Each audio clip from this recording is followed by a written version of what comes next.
जय हिंद। मैं Santosh Kumar Mishra, district coordinator राष्ट्रीय बाल विज्ञान कांग्रेस जिला शहडोल। आज मैं आपसे बात करूंगा कि राष्ट्रीय बाल विज्ञान कांग्रेस 2021 में आप किस तरीके से रजिस्ट्रेशन कर सकते हैं, इसके लिए क्या क्या क्राइटेरिया है और आपको प्रोजेक्ट किस थीम पर बनानी है। तो राष्ट्रीय बाल विज्ञान कांग्रेस 2021 के बारे में मैं आज आपसे पूरी बात करूंगा और आपको पूरी जानकारी दूंगा। साथ ही रजिस्ट्रेशन की प्रक्रिया भी आपको कंप्यूटर में करके दिखाऊंगा कि किस तरीके से आपको रजिस्ट्रेशन करना है। सबसे पहली बात करते हैं कि राष्ट्रीय बाल विज्ञान कांग्रेस का आयोजन किसके द्वारा किया जाता है। तो राष्ट्रीय बाल विज्ञान कांग्रेस का आयोजन राष्ट्रीय विज्ञान एवं प्रौद्योगिकी संचार परिषद, विज्ञान एवं प्रौद्योगिकी मंत्रालय, भारत सरकार के द्वारा किया जाता है। पूरे देश में यह कार्यक्रम विद्यालय के छात्रों के लिए आयोजित होता है और मध्य प्रदेश में यह कार्यक्रम साइंस सेंटर ग्वालियर के द्वारा आयोजित किया जा रहा है। वो इसके राज्य समन्वयक हैं। तो इस वर्ष मध्य प्रदेश में इसके रजिस्ट्रेशन के लिए अंतिम तिथि 15 अक्टूबर है। 15 अक्टूबर तक छात्रों को रजिस्ट्रेशन करना है। छात्रों के लिए यह कार्यक्रम 2 समूह में आयोजित होता है, 2 ग्रुप में, सीनियर और junior. Senior group, junior group. तो सीनियर ग्रुप में 14 से 17 वर्ष के छात्र भाग ले सकते हैं और जूनियर ग्रुप में 10 से 14 वर्ष के छात्र भाग ले सकते हैं। इसके लिए 31 दिसंबर 2021 को आयु की गणना की जाएगी, अर्थात 31 दिसंबर 2021 को आप 10 साल या अधिकतम 17 साल के हों, तभी आप इस कार्यक्रम में भाग ले सकते हैं। इसमें सीनियर और जूनियर 2 ग्रुप हैं। तो यदि सीनियर है तो दोनों सीनियर होंगे, जूनियर है तो दोनों जूनियर होंगे। ऐसा नहीं है कि एक सीनियर एक जूनियर में आ जाए, क्योंकि आयु की गणना इसमें बहुत महत्वपूर्ण है, तो इस चीज का ध्यान रखेंगे। 2 होते हैं इसमें, एक सीनियर, चाहे सीनियर हो या जूनियर हो, दोनों में एक ग्रुप लीडर होता है। मतलब 2 छात्र मिलकर प्रोजेक्ट बनाते हैं, एक ग्रुप लीडर होगा, दूसरा ग्रुप मेंबर होगा। तो ग्रुप लीडर की जिम्मेदारी प्रेजेंटेशन की होगी, पूरा सब कुछ मेंटेन करने की होगी, और यदि कहीं प्रेजेंटेशन देना होगा तो ग्रुप लीडर के द्वारा ही प्रेजेंटेशन दिया जाएगा। तो इस बात का ध्यान रखेंगे। आप अपना प्रोजेक्ट बनाएं। प्रोजेक्ट बनाने के लिए कुछ सब थीम है। सब थीम आपको इस राष्ट्रीय बाल विज्ञान कांग्रेस 2021 के ब्रोशर में मिल जाएगा। आप अपने जिला समन्वयक से संपर्क स्थापित करके ये ब्रोशर प्राप्त कर सकते हैं। यदि आपको नहीं मिल रहा है तो इसको मैं डिस्क्रिप्शन में दे दूंगा, डिस्क्रिप्शन से आप इसको डाउनलोड कर लीजिएगा गूगल ड्राइव से। इसमें कुछ सब थीम है और सब थीम के अंदर प्रोजेक्ट है। तो जैसे सब थीम इसमें जो दिया हुआ है, इसमें सबसे पहले तो जानकारी दी हुई है कि आपको किस तरीके से प्रोजेक्ट बनाना है।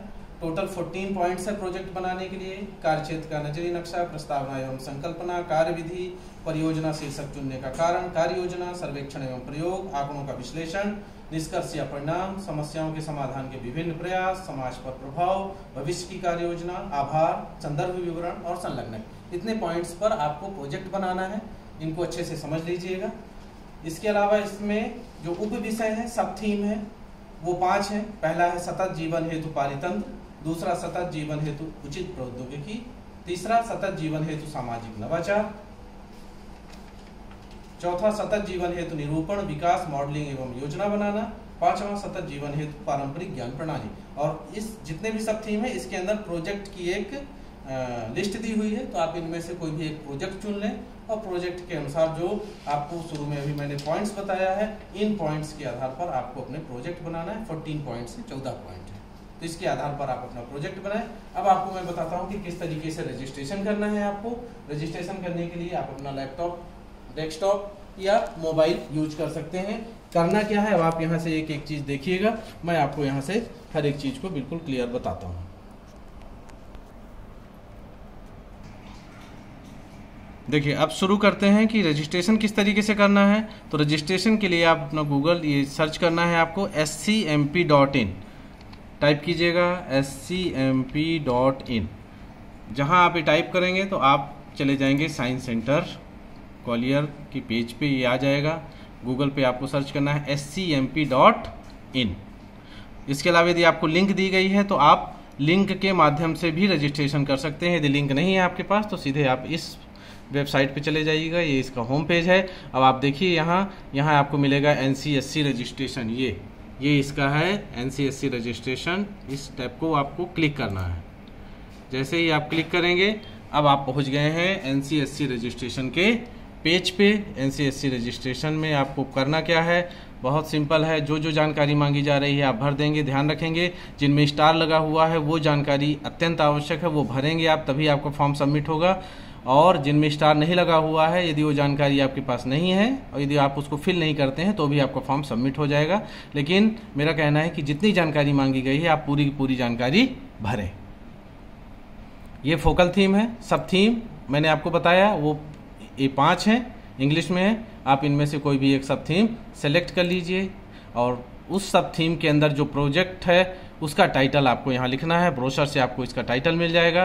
ब्रोशर से टाइटल यहाँ आप लिख दीजिएगा जिस पे आपको काम करना है, जिस पे आपको प्रोजेक्ट बनाना है। यहाँ से आप अपना मीडियम लिख दीजिए, हिंदी या इंग्लिश, जिसमें आप काम करना चाह रहे हैं। इसके अलावा आपको यहाँ स्कूल का इंफॉर्मेशन देना है, स्कूल का नाम पूरा लिख दीजिए। यहाँ प्रिंसिपल या हेड के जो नाम है, आपके हेडमास्टर या प्रिंसिपल जो भी हैं उनका नाम यहाँ लिखना है। स्कूल का फुल एड्रेस लिखना है। स्कूल का फुल एड्रेस लिखने के बाद आपको यहाँ सिटी लिखना है कि आप किस सिटी से हैं। आपको यहाँ से डिस्ट्रिक्ट सेलेक्ट कर लेना है कि कौन सा ज़िला है। जैसे मेरा शहडोल ज़िला है तो ये शहडोल में यहाँ सेलेक्ट कर लूँगा। पिन कोड डालना है आपको यहाँ, तो यहाँ पिन कोड 484110 यहाँ का। फिर ये 2 चीज़ें डिसेबल है, कॉन्टैक्ट स्कूल और ईमेल, तो आपको यहाँ पर ये नहीं फिल करना है। इसमें परेशान मत होइएगा, ये नहीं फिल करना है। लोकेलिटी कहाँ है, शहरी, ग्रामीण या ट्राइबल जो भी हो वो सेलेक्ट कर लीजिए। फिर आपको यहाँ गाइड टीचर का नाम लिखना है, उनकी जानकारी देना है। तो गाइड टीचर मतलब जिनके मार्गदर्शन में आप काम कर रहे हैं, उनको आपको उनके बारे में पूरी जानकारी देना है। और यदि आपके पास गाइड टीचर नहीं है, if no guide teacher fill self information. यदि गाइड टीचर नहीं तो आप अपना सेल्फ इन्फॉर्मेशन यहाँ फिल कर देंगे। तो ये वैसे आप जितने भी विद्यालय के हैं, यदि गाइड टीचर के माध्यम से काम कर रहे हैं तो आप यहाँ उनका फर्स्ट नेम, यहाँ लास्ट नेम, यहाँ जेंडर मेल है कि फीमेल है, यहाँ डेट ऑफ बर्थ डिसेबल है तो इसको आपको फिल नहीं करना है। कॉन्टैक्ट, यहाँ गाइड टीचर का कॉन्टैक्ट नंबर आपको फिल कर देना है। मोबाइल नंबर, यहाँ उनका मेल आईडी यदि है तो ठीक है, नहीं है तो फिर रहने दीजिएगा।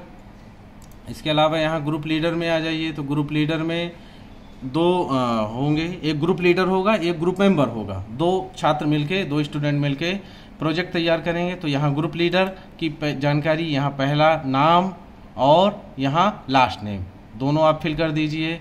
ग्रुप लीडर की मेल है कि फीमेल है, यहाँ डेट ऑफ बर्थ फिल करना बहुत ज़रूरी है क्योंकि इसी के आधार पर आपका समूह निर्धारित होगा कि आप सीनियर हैं या जूनियर हैं। फादर्स नेम, ग्रुप लीडर के यहाँ फादर का नाम लिखना है। यहाँ ग्रुप लीडर का मोबाइल नंबर और यहाँ ग्रुप लीडर का मेल आईडी लिखना है। मेल आईडी बिल्कुल बहुत अच्छे से लिखिएगा। ब्लड ग्रुप नहीं लिखना है, डिसेबल है ये। फिर क्या है, आपने इसके पहले एनसीएससी में पार्टिसिपेट किया है तो यदि किया है तो यस, नहीं किया है तो नो। इसके अलावा अब मेंबर की इन्फॉर्मेशन, तो जितनी इन्फॉर्मेशन आपने ग्रुप लीडर की दी है वही आप इन्फॉर्मेशन मेंबर की दीजिए। मेंबर दूसरा स्टूडेंट जो है उसका पहला नाम, first name, last name, male है कि फीमेल, उसका डेट ऑफ बर्थ, उसके पिताजी का नाम ग्रुप मेंबर के। उसके अलावा यहाँ मोबाइल नंबर, यहाँ मेल आईडी ग्रुप मेंबर का, और ग्रुप मेंबर ने क्या इसके पहले पार्टिसिपेट किया है एनसीएससी में, ये दे देंगे। यहाँ कन्फर्मेशन करना है, अब आपको यहाँ पे इसको क्लिक कर देना है। क्लिक करेंगे, राइट का साइन आ जाएगा। उसके अलावा अब आपको यहाँ पर आइए, यहाँ पर कैप्चा डालिए। ये कैप्चा जो दिखा है ये आपको यहाँ पर डाल देना है, एंटर कर देना है। एंटर करने के बाद आपको सबमिट बटन पे क्लिक कर देना है। जितने में भी स्टार लगा हुआ है वो सभी जानकारी आपको फिल करना है। इसके अलावा जो जिनमें स्टार नहीं लगा है वो जानकारी आप फिल करेंगे तो भी, नहीं करेंगे तो भी आपको फॉर्म सबमिट हो जाएगा। तो ध्यान रखेंगे, फॉर्म सबमिट करने के लिए पूरी जानकारी आप फिल कीजिए। उसके बाद कैप्चा डालिए। कैप्चा एंटर करने के बाद यहाँ सबमिट पे क्लिक कर देंगे। आपका रजिस्ट्रेशन हो जाएगा और आपके पास मेल में जानकारी आ जाएगी आपके फॉर्म के रजिस्ट्रेशन की कि हाँ आपने रजिस्ट्रेशन कर दिया है। क्या जानकारी फिल की है आपने वो भी जानकारी आपके पास आ जाएगी। तो नेशनल चिल्ड्रन साइंस कांग्रेस में आप अधिक से अधिक छात्र पार्टिसिपेट करें। भारत सरकार का एक बहुत ही अच्छा कार्यक्रम है। आपके अंदर की जो शोध कार्य करने की क्षमता है उसको बढ़ावा देने के लिए, वैज्ञानिक दृष्टिकोण को बढ़ावा देने के लिए यह कार्यक्रम आयोजित किया जाता है। उम्मीद करता हूं कि आपको सारे सवालों का जवाब मिल गया होगा। यदि आपका और कोई सवाल है तो कमेंट के माध्यम से पूछ लें, मैं उसकी भी जानकारी आपको उपलब्ध करा दूंगा। धन्यवाद।